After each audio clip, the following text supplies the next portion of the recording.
I must remind you, ladies and gentlemen, that in the just recent presidential election petition of Amama Mbabazi versus Museveni, an amendment to the presidential election petition was accepted.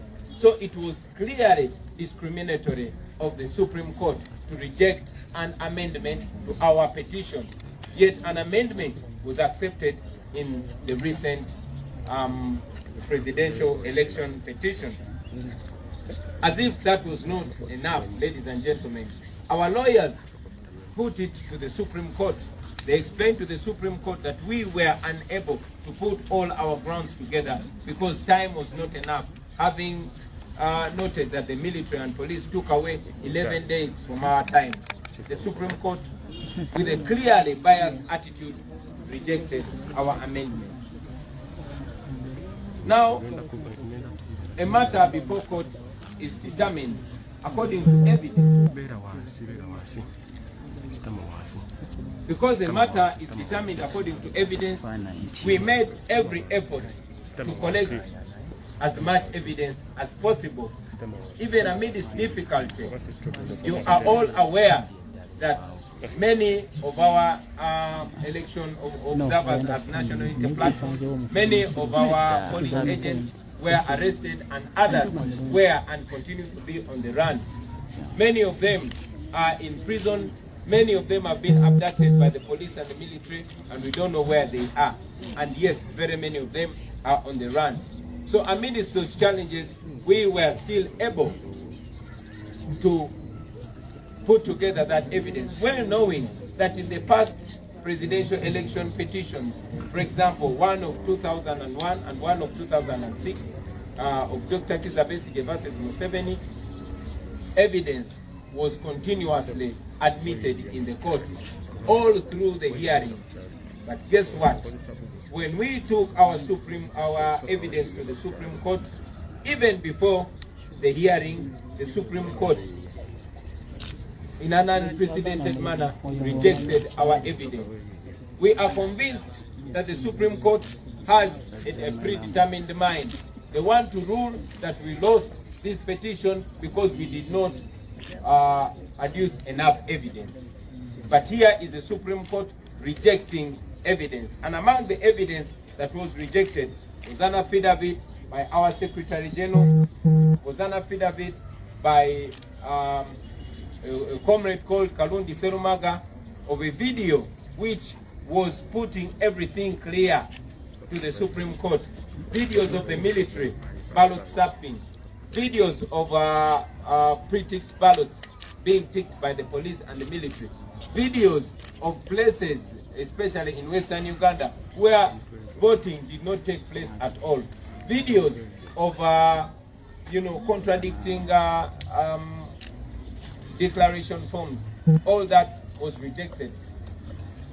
Among the evidence that was rejected were declaration forms from places like Shurura, where there was a claim that 100% of the people, including the dead and those that had shifted from those areas, were actually available on the day of election. But most interestingly, there is a place called Rwaweba in Gomba. Now Rwaweba is in Wiyanja. My father, the late J.W. Sentamo, has a farm there, and we have a family there. And in Rwaweba is where more than 7 of our family members were registered to vote from. Now those 7 did not vote because some had been arrested, others had fled because they were wanted, and some were 2 women who were very, very pregnant and did not show up to the polling station. However, interestingly, at the Rwaweba polling station, the voter turnout was 100%. Now, because that evidence was too strong, and it would make it impossible for the Supreme Court, for Chief Justice Owinidoro and these people to twist the case, they uncharacteristically rejected that evidence. Up to now, we don't understand why they rejected that evidence. We brought that evidence. At first it was rejected. by the registrar, but because we know that it was within the law for us to bring evidence, there was precedence to that, because Dr. Kizza Besigye had brought in evidence way through the hearing. Our evidence was rejected, and they did not give any substantial reason. So, ladies and gentlemen, well knowing that even while we were petitioning, this office continued to be under lock and key, courtesy of Uganda Police and the military. Even when we petitioned the High Court of Uganda to order the military and police to leave this our office, like it had ordered them to leave my home, so that we could pick evidence from this our office, the High Court did not assist us. Up to now, they've not ruled on that matter. The pieces of evidence that were rejected were way beyond 200, which is very, very clear that the judiciary, the Supreme Court, is not intending to give us justice in this matter. Now, one very disturbing thing is that in the 2016 presidential election petition of Amama Mbabazi versus Museveni, even when by then the days of hearing and determining the case were 30 days, they were given over a week of submissions. But guess what? The Supreme Court said we could only submit in this our petition for 30 minutes. Only 30 minutes. I want you to imagine us being able to make our case, to bring all these details together in only 30 minutes. Now that was clear. One, the Supreme Court did not want this matter to attract so much attention, because this is a matter of very high public interest. They did not want the public to, pay so much attention. They did not want to expose themselves. But unfortunately, they ended up exposing themselves even much more bare.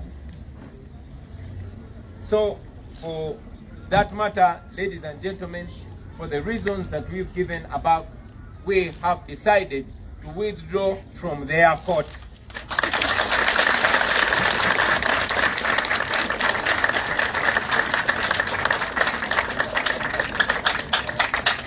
It is clear that Mr. Alfonso Owiny-Dollo and the members of his court are not interested in giving Ugandans justice.